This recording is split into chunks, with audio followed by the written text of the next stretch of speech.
Welcome to the Efivos podcast, where we explore pressing issues and amplifying the voices of youth. I'm your host, Andrei Dodea, and this podcast is recorded under the framework of the Efivos project. Efivos is an initiative aimed at increasing knowledge and awareness of the EU institutions, policies, and democratic procedures. In each episode, we dive into topics that matter, providing insights, discussions, and empowering the voices of the next generation. Join us as we navigate through the issues that shape our world.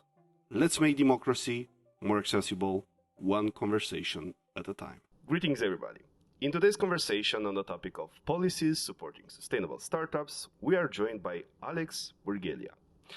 First things first, Alex, who are you and what is Flip.ro? So, Andrei, thank you very much for the introduction and for inviting me at this podcast. I'm Alex, one of the three co-founders of Flip. We are basically the leading player in the refurbished electronics industry in Southern Eastern Europe, with operations in 4 countries. It's not only Flip.ro, actually, it's Flip.ro, BG, HU, and Greece. So the neighboring countries and Greece is where we have our activity. And what we do is that we help consumers easily sell their phone that they have currently in their drawers, and we help actually people that are looking for a second-hand phone actually have a better option in a refurbished one, and instead of buying a new one or a second-hand one, they can always opt to buy a refurbished option from us with up to 40% cheaper, and warranty and everything that's new with the phone. I just need to touch on one point that I heard earlier. You said that you help people sell the phones that they already have in their drawers. So that means refurbished phones. Well, aren't refurbished phones like a second-hand experience? I mean, how did you manage to make it cool for people to buy phones that have already been owned? Actually, this is how we started back in 2019. We started as a better option for second-hand phones that were sold on classifieds portals. As we grew, we understood that the customers that we have, and actually the people that purchase from us, the people that buy refurbished, are looking actually for a new phone, but instead of buying new, they choose to buy a refurbished one because it's cheaper and it showcases all the benefits that you have with a new phone, but you get a better price for it. Instead of buying a new phone, you opt for a refurbished one. Nonetheless, for the ones that want to sell their phone, how we help them is by the fact that we have a platform where you can evaluate your phone by responding to some questions that we have. Their standard questions. You tell us, how your phone looks, what's the, percentage of the battery, and so on, and we make a quote for that phone. You ship it for free to us, then we evaluate it back, and you get paid for it in 3 days, or the process. The fastest one is you get paid in 1 day. In a nutshell, this is what we do. Wow.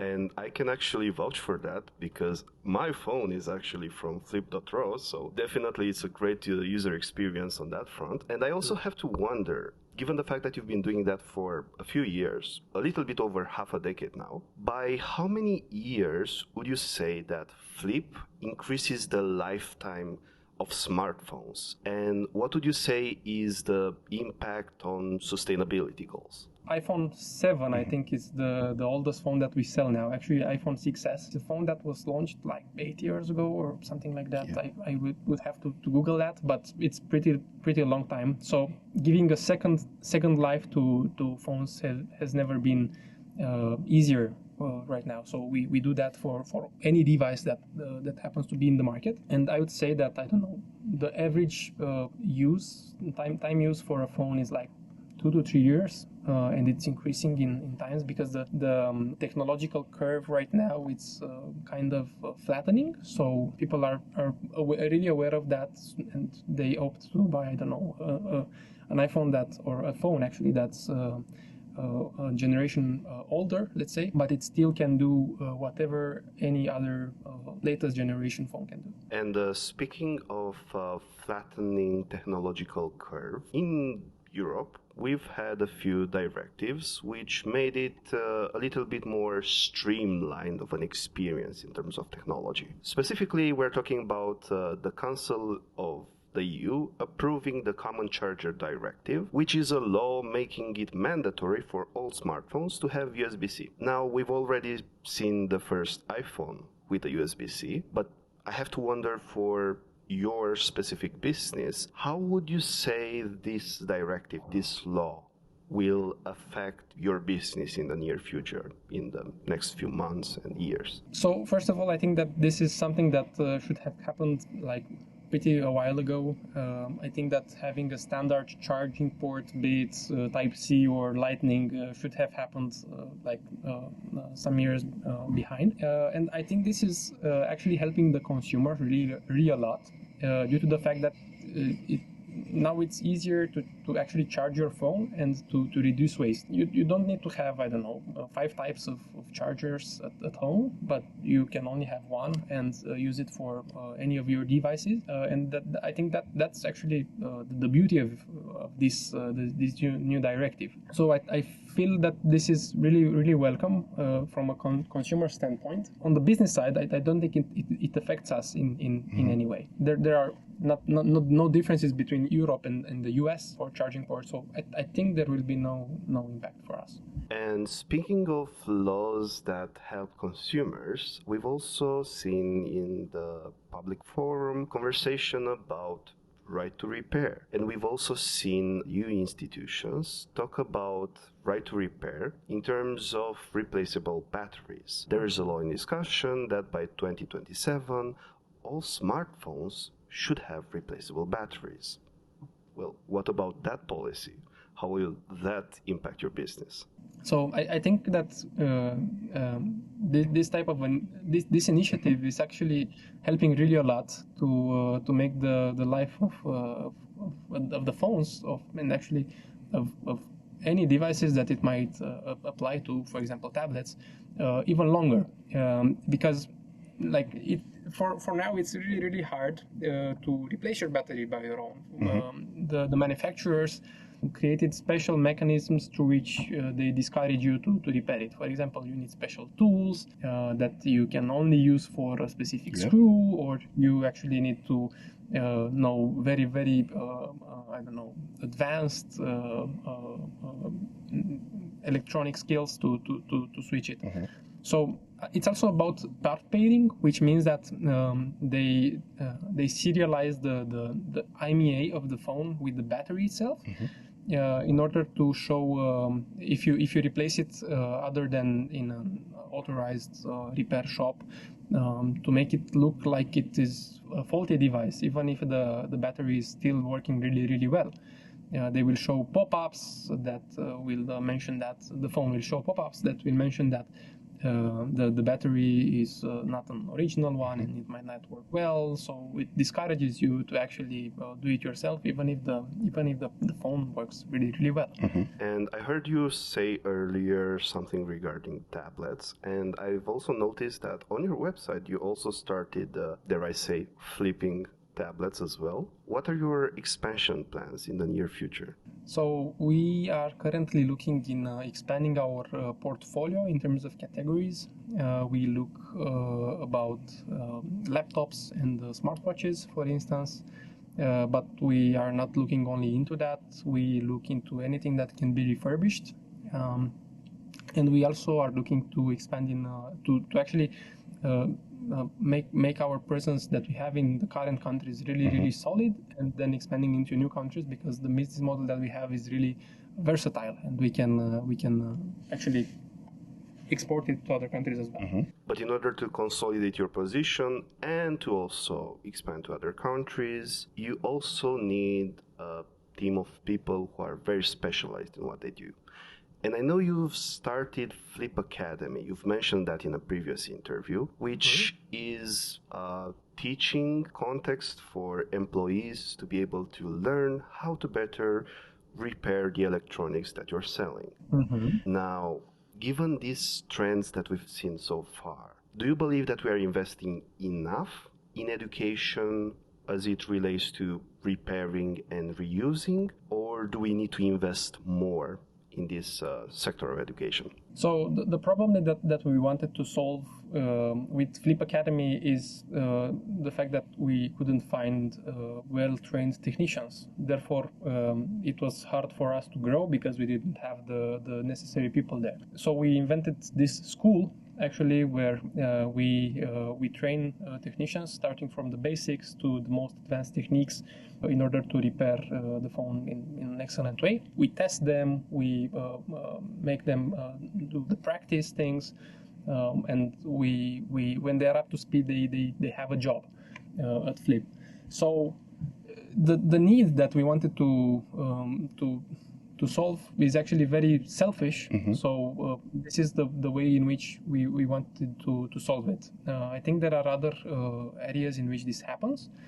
For example, I don't know, there are courier schools where you are being taught how to be a courier.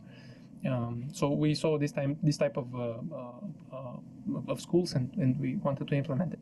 I feel that education is still not the most important subject in our policy in Romania, and I think that the system can be improved in many ways, starting from curriculum to how the teachers are being paid, how the conditions in the schools are like, and so on. I think there's still a lot of room to grow there. Just to switch a little bit topics for just 1 second, do you at Flip use Flip to buy your new phone? And if so, what is the current phone that you're using? So I have an iPhone 12 Pro. This is my phone. I have a case also to protect it. Cool. So it's not the latest generation. It still works very, very well. So yeah, it's not the latest one. And yes, I use Flip a lot, and all my friends and family and everybody near me actually uses Flip in order to purchase.